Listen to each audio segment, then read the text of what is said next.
let's begin with the market. Stocks extending record gains. The end-of-year rally continuing.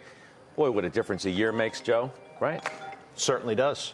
Remember last December? I certainly do. That stunk. It did. Not this time around. No, not this time around. 32nd record close of 2019 on Friday, up 28.5% year to date. Could have the best yearly performance since 2013. Remarkable.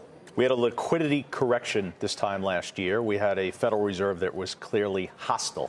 We've seen significant pivots in that regard. The earnings picture really hasn't changed in 2019. We know earnings have basically been flat. It's about multiple expansion. Where we sit right now looks as though the runway's pretty clear for further price appreciation. We're now getting participation not just from technology. If you look at the leading sectors for the S&P 500, technology up 47%, obviously significantly outperforming the overall S&P.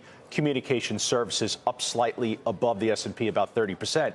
Then the rest of the sectors, you got the financials kind of flirting with the S&P return, but the rest of the sectors, they're actually underperforming the S&P. So I think you got a little bit of a catch-up here, some dispersion, which you and I like in multiple sectors, rolls you into January, strong bullish sentiment into January, and then you get earnings. Okay. And can you get earnings growth? And I think that's a critical question for 2020. Josh. Hey, Scott, how are you? Good, thanks. Nice you got the memo, blue shirt, sweater? Nice. Yes, very comfortable. Rock and roll. Very comfortable today.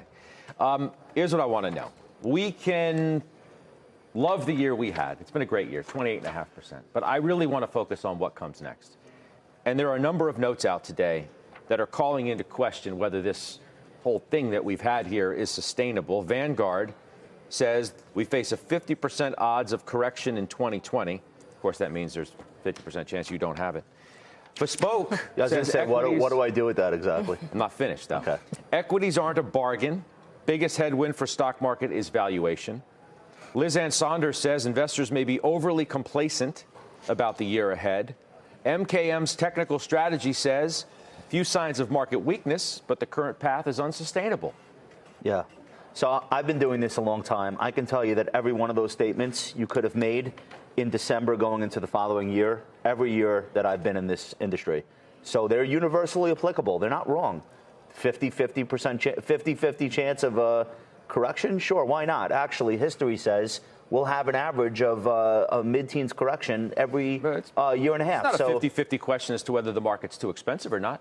It's a legitimate concern, right? So too expensive compared to what? Because it's not in a vacuum. We don't, only a Sith deals in absolutes. In the real world, everyone that's allocating a portfolio all over the world is forced to make choices between one asset class or another, forced to make choices between one geography and another. We don't have the luxury of saying this is too cheap at this price, it's too expensive at that price. Now, you can have an opinion, and sometimes your opinion will be validated, sometimes it won't. And valuations can go way further than a lot of people expect. Let's take a look.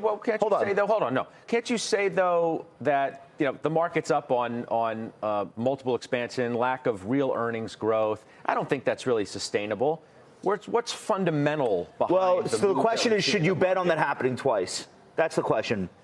Apple gained $511 billion in market cap this year. It's literally up 82%, biggest stock in the world. Should you expect that to happen again?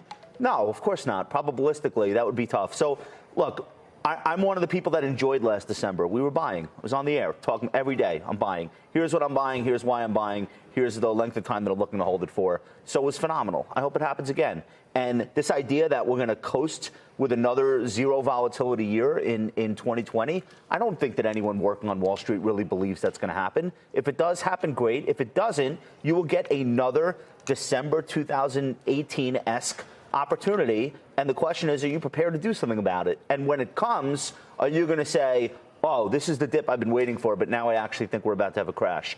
If you're going to be guided by your emotions at that moment, you won't benefit from it. And if you're going to be rules-based and put money to work when it happens, you will benefit. Okay. Well, it's really simple. What about this idea, Brenda, of MKM technical strategy, right?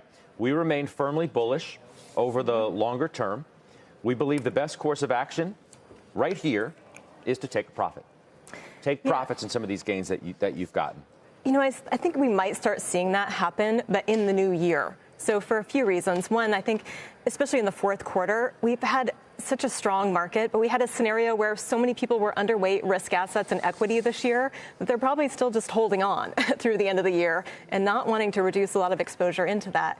We also had an environment where interest rates are incredibly low. So money trying to find a home, looking towards the equity market is somewhere where you could actually get a little bit more of a return.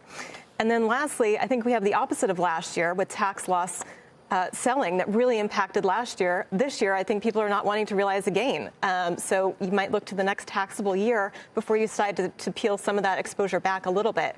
We don't think we're going to see a massive correction, but could we see a pause in January? I think we absolutely could.